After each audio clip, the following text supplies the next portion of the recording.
Hey, so my name is Judy Hu, licensed mental health counselor, therapist turned boundary coach now, and I'm going to do a training on what about nonviolent communication, but also about how to manage microaggressions or how to be in authentic relationships with people, not only with our clients, but with our colleagues, friends, family. So on the left side here is kind of the rules, the assumptions that I'm making in the training. So this orange bubble. So everyone is inherently worthy.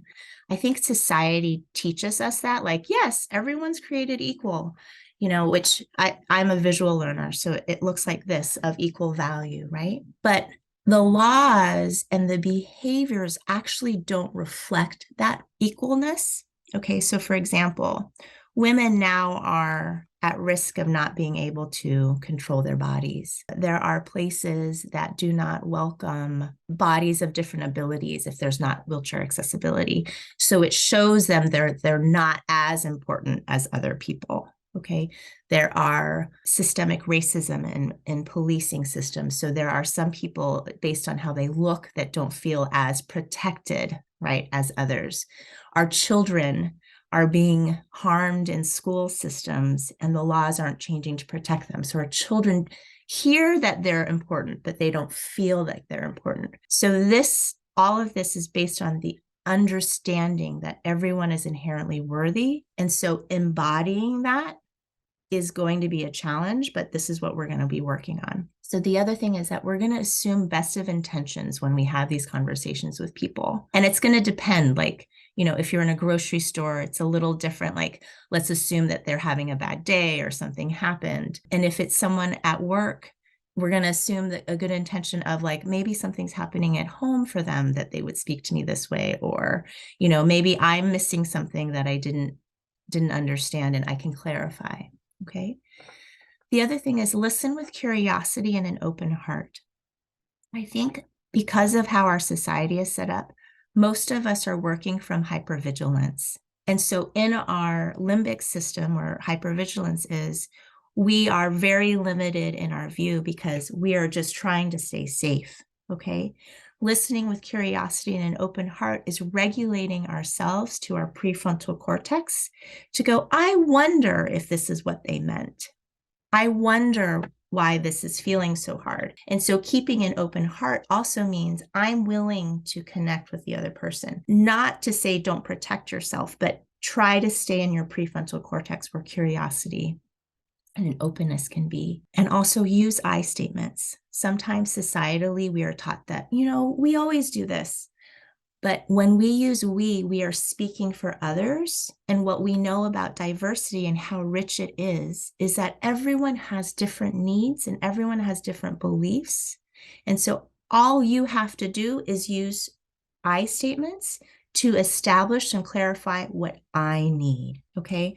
Rather than speaking for anybody else. And that allows the other person that might be receiving these comments to receive it with an openness and curiosity too, because what the other person is sharing when they say, I feel this way, is they're sharing to be known, okay? The next on the list is to avoid criticism or complaints. We know this from, I think, Gottman. It's like 5-1, right? So we need 5 praises to counterbalance 1 criticism.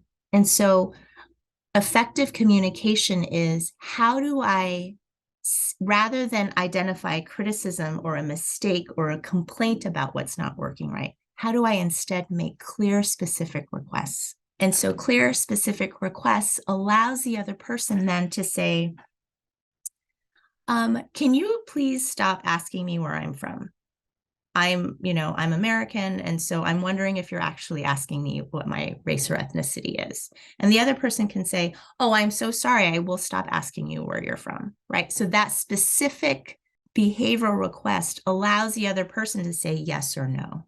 And so that's going to be the focus too of the nonviolent communication.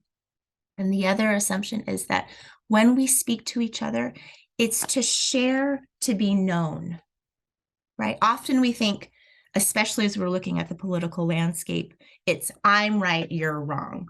No, in authentic communication and nonviolent communication, I am actually sharing myself to be known. not to be right. Terry Real in one of his books says, you can be right or you can be married. And that's kind of the relational piece, right? You're sharing to be known, not to be right. And to use the feedback wheel. So the feedback wheel goes like this. It's also from Terry Real, but it's from Marshall, blanking on his name, Nonviolent Communication 2 and Pia Melody. I like to always give references to where this originates from. So the feedback wheel is when you did or said A, and this has to be something that you can record on video or literally the words out of the other person's mouth. Okay. It's so that the other person that's hearing it knows exactly the data, the factual information that I can record on video or audio tape of what you're talking about. Okay. So when you said, oh, I'll give an example. A, the story I made up in my mind was B. B is your perception or interpretation of what happened, which makes me feel C, sad, mad, scared, happy, or excited. If your statement starts with, it makes me feel like you don't understand me, that's not a feeling. It has to be an emotion. And so the main categories of emotions are sad, mad, scared, happy, or excited. Okay, and one of those specific within there. I need D, which is a specific behavioral request that gives the other person a choice of yes or no. So the example I often like to give is when George Floyd happened, I started a support group for parents of children of color. And in one of my sharings, I was leading this group. I was like, I wanted to do this because it opened my eyes watching George Floyd be murdered on video. And I'm so glad that social media is happening. So, we can all see the truth and all this other stuff. And there was another Black woman who was in the group. And when she shared, she was like, as a Black woman being raised in the South, I had a different upbringing. And so when I hear you say that, Judy, it really just makes me very frustrated and disappointed. Right. And so I noticed internally in me, because I was tracking myself, I felt a deep sense of shame and I wasn't able to understand, like, oh my gosh, I was like starting to like try to protect myself. And then I held that back, which was really important. So what she did was this nonviolent communication. And she said, Judy, when you said you're glad social media is showing the truth so things can change, she quoted me, okay? The story I made up in my mind is that this violence has been happening and known publicly for generations, and it still hasn't changed because people don't really care. So what she did was she showed me, based on what I said, the story that she made up, her perception, okay? That's based on her own history and her own experience. And that allowed me to see into her experience. And then she said, that story makes me feel sad, tired, and angry. Can you see why I feel that way? So the behavioral request was, can you understand why I feel that way? And that was a way in for the conversation. So rather than defend myself, I was able to talk with her. Okay.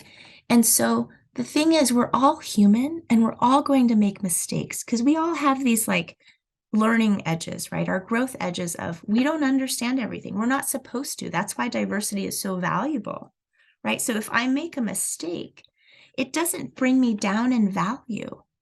It means I'm human and I have a learning opportunity here. So it goes further into how do I acknowledge, hold myself accountable, and provide an authentic apology and also continue the conversation. It's not like I'm so sorry and then it's done. That's not the intent. The intent is how do we have hard conversations with each other that deepen authenticity? Okay, so just to review, remember on the left side in the orange bubble, I am inherently worthy even when I hurt someone's feelings or make a mistake. The other person is inherently worthy and deserves to be seen as well. We both deserve to be protected, so no attacking of the other person's character, okay? We take accountability for the behavior and impact without degrading anyone's humanity especially my own, right? So regardless of intent, the impact is harm. So I need to hold myself accountable without throwing myself under the bus. I will survive this feeling and look for the gift. So when I internalized what she said, I was like, thank you so much for letting me know. I can totally see that. And then I started researching and I started learning and I started doing this deep healing work, this racial reckoning that everyone has to do because it harms everybody, not just the people of color, but also white people too. And so reminding myself that I will survive this discomfort and shame, and I will look for the learning opportunity, because that's every opportunity when we make a mistake is a learning opportunity. It's just a skill we don't know yet. That's all. And use the feedback wheel.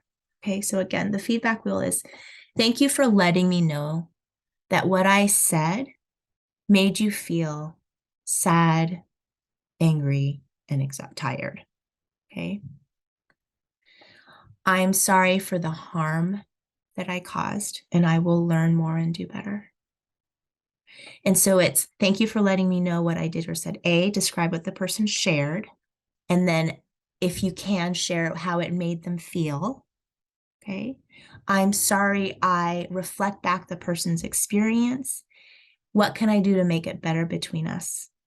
Or better yet, even offer a solution. Next time I'll be more careful, or, and so that's where the conversation then starts.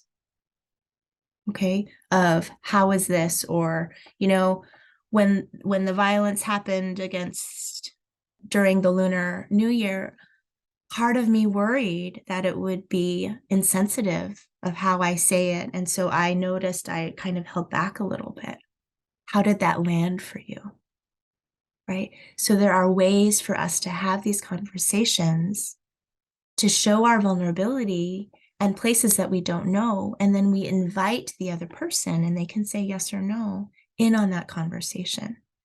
And so that's the basis of this nonviolent communication. It's how do we have authentic connections and conversations with each other in a safe way that values the other person as important as yourself. Okay. And so it's never an attack. We're taught to attack. We're taught to be right. What we need to start doing is relating to each other on an equal level, embodied. Okay. And that is the end of my